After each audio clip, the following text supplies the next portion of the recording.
We bring you the latest updates from the Pna Newsroom. President Ferdinand R. Marcos Jr. seeks to upgrade the Department of Agriculture to a more high-tech operations to ensure a more resilient and productive agriculture sector.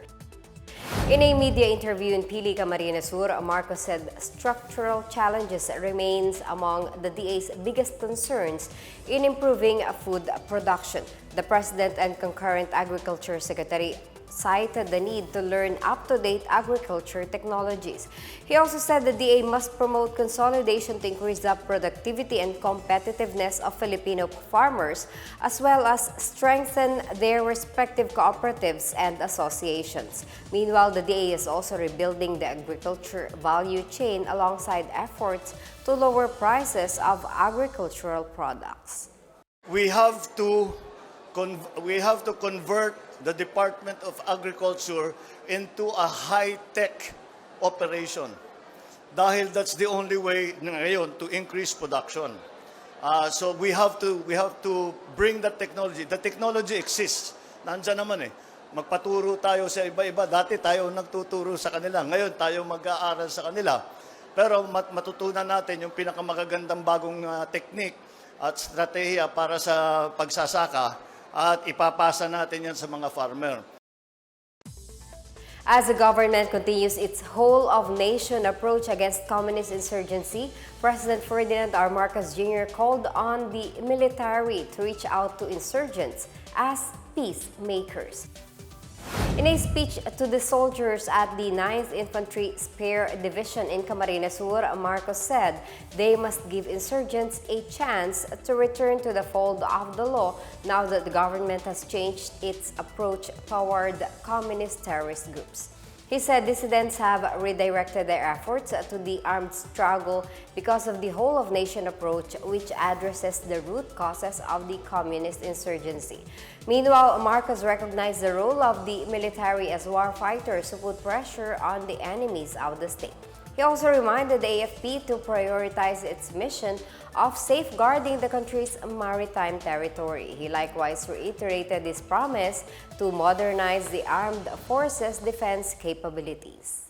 And we in the civilian government are determined to make sure that when we ask you to do your duty, that then you are fully prepared, you are fully trained, and you are complete in the equipment that you need to fulfill that mission. Negros Oriental Governor Ruel Degamo was laid to rest Thursday afternoon as his family and thousands of constituents cried out for justice. Malacanang had declared the day of Degamo's funeral as a special non-working holiday in the province to allow the community to grieve and honor his memory. Police estimate around 7,000 to 10,000 people from across the province who attended the funeral at his hometown of Siaton. A funeral procession brought Degamo's casket to the St. Vincent Ferrer Parish, where a mass was officiated by Bishop Julio Cortez of the Diocese of Dumaguete. In his homily, Cortez said the governor's death united the people of Negros Oriental in fighting violence and impunity. Police later sent off Degamo with a 21-gun salute, while family members released white balloons. His remains were buried alongside his father and sister near his home. Pamplona Mayor Janice Degamo, the governor's spouse, led thousands of supporters in crying out for justice. The governor and 8 others were gunned down at the governor's residence in Pamplona town on March 4.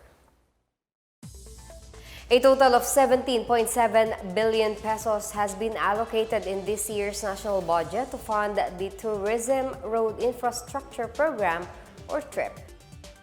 The budget will be used for tourism infrastructure projects in Ilocos Region, Cordillera, Cagayan Valley, Central Luzon, Calabarzon, Mimaropa, Bicol Region, Western Visayas, Central Visayas, Eastern Visayas, Zamboanga Peninsula, Northern Mindanao, Davao Region, Sorsogon, and Caraga. Budget Secretary Amena Pangandaman emphasized the importance of funding vital infrastructure projects which serve as the backbone of the economy. She noted that President Ferdinand R. Marcos Jr. has pronounced that infrastructure development is a priority under his administration through the Build Better, More program. Pangandaman pointed out that mobility and connectivity are vital components in tourism development as emphasized by TRIP, a convergence initiative of the Department of Public Works and Highways and the Department of Tourism. The budget is also in line with the DOT's National Tourism Development Plan, which envisions a globally competitive, environmentally sustainable, and socially responsible tourism industry.